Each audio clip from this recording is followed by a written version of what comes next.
got an ask on Tumblr from Britby asking if I could show you guys kind of how I do plein air drawings and paintings and the kind of supplies that I use when I do go out to do those. So I thought I'd make a little video showing you guys the supplies that I use and like the 3 different techniques that I kind of use mainly, and a tiny little speed paint thing at the end that I made. So let's get to it. Okay, so to start out, here's just a few examples of the drawing plein airs I've done. So here's one of more naturey scenes, and one in a different pen that I'm going to show you. So when I do these, when I do them in pen, I do them in this sketchbook that I have, which is just a pretty basic sketchbook by Blick that I have. It's a cheaper one, I think. It's got pretty like thin paper, takes ink fairly well. I like how it doesn't like make it feather out or anything, so that's why I prefer it for ink drawings.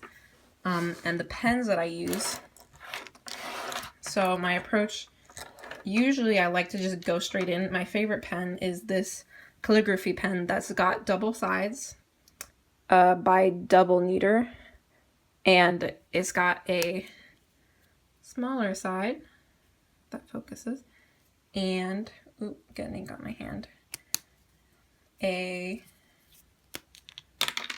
larger side. I like to use the larger side a lot because if you use the corner you can get thin lines, and if you use the thick end you can get large black areas. So that's my favorite pen for drawing plein air and just honestly doodling. This is a great pen, I recommend it. I think it was pretty cheap. And then for more uniform lines, and when I feel like being more detailed, I like to use micron pens, which are great. Lots of people recommend them. So I just have a set of 3 here. 0.1, or 0.01, I mean, 0.05, and a 0.03, even though that's not in order, sorry. And they're just nice black ink felt tip pens, you know, high quality, great for drawing. I like them to line character drawings as well. And then I also have a brush pen by them that's good for filling in large spaces. And if I ever need to sketch, I use just my mechanical pencil. Okay, so my next approach is watercolors, which is a really fun medium to use when you're plein air painting because layering it's fun, it dries pretty quick, and it just makes it helps you capture a lot of the nice colors that nature has. So I'll show you a couple of mine that I've done, like this one in Colorado, this one, and this one, and just like,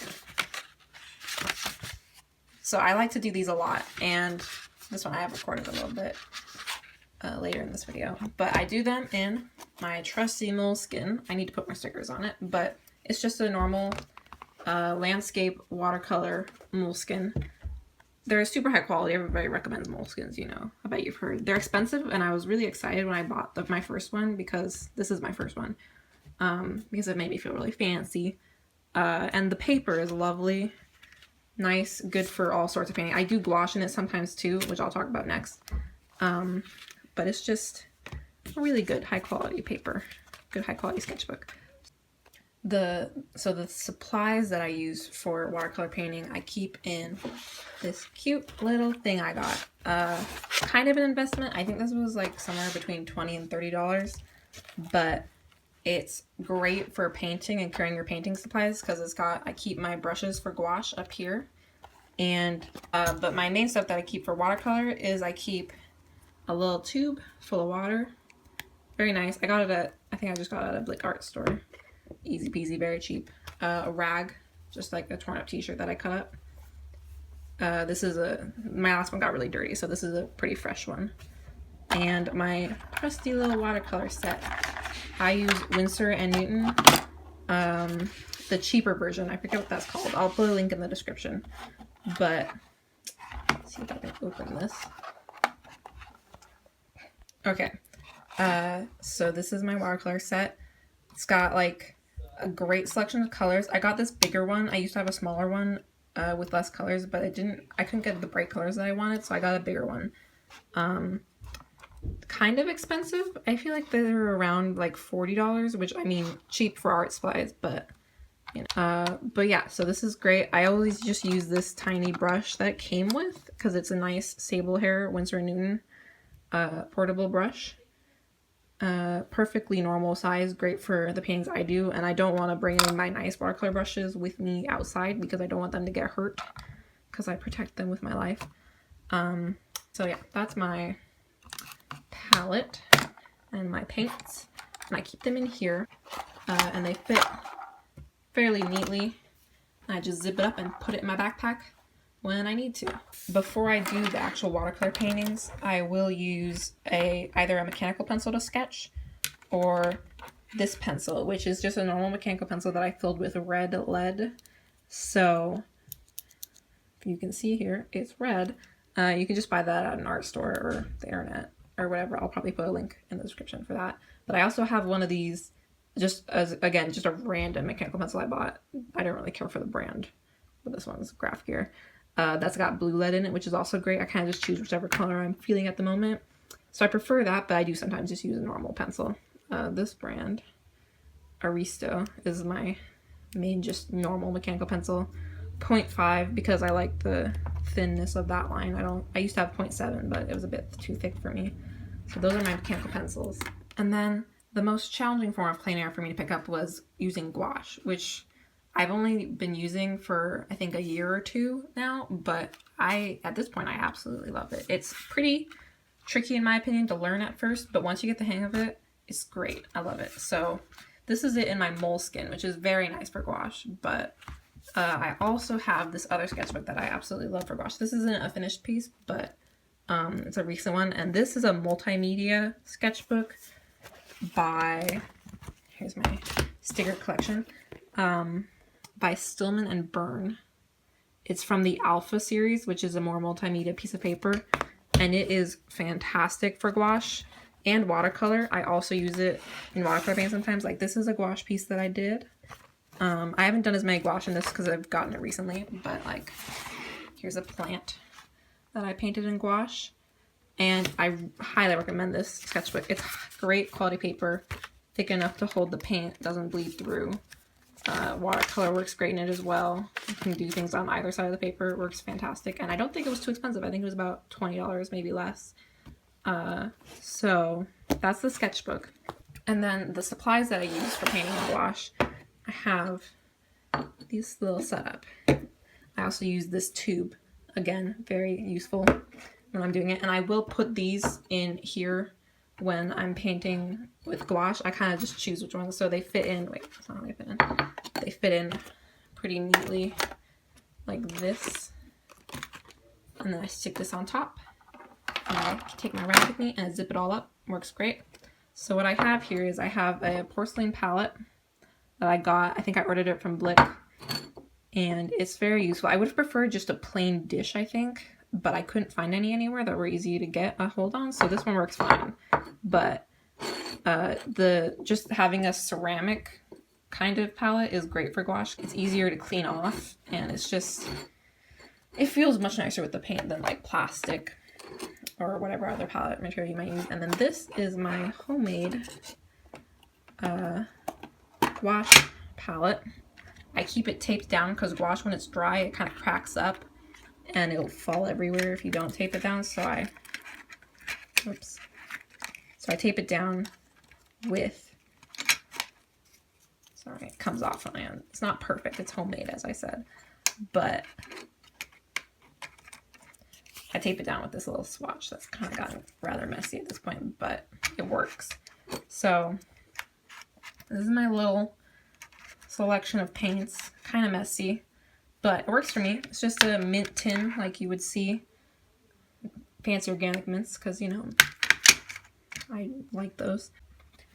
So I just basically, first I bought these little half pans online, I think from an Etsy store that just sold them. They were kind of difficult to find the amount that I wanted, just a normal amount of half pans, but I finally did it using Etsy. If I can find it again, I'll link it. And then I took a magnet that I had and I just cut it up and glued it right on the back. and because this is made metal, they just stick right in, so they stay, and they don't move around and get all messed up. So the only problem is when it cracks and crumbles everywhere. And then I have a good number of gouache basic sets, so I made sure I had 2 reds, 2 yellows, 2 blues, and then I stuck in a Prussian blue and a green, yellow ochre, burnt sienna, black, and zinc white. So I had a good number of colors to choose from when I wanted to do gouache painting. If I needed a different color, I think I have a couple others maybe in tubes. I don't really use them very often. I probably will when I get more into like permanent illustrations in gouache, but for now, for plein air, this works great. It's got all the colors you could need for a quick outdoor painting. Yeah, that's basically all that's happening in my palette. And then I like to use, as I said, cheap brushes for this.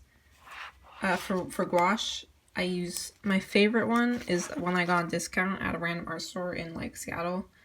It's kind of bent because that's my one problem with this bag, is sometimes it bends the brushes if you don't put them away right. But, you know, it's fine because these are really cheap and I just use them for gouache.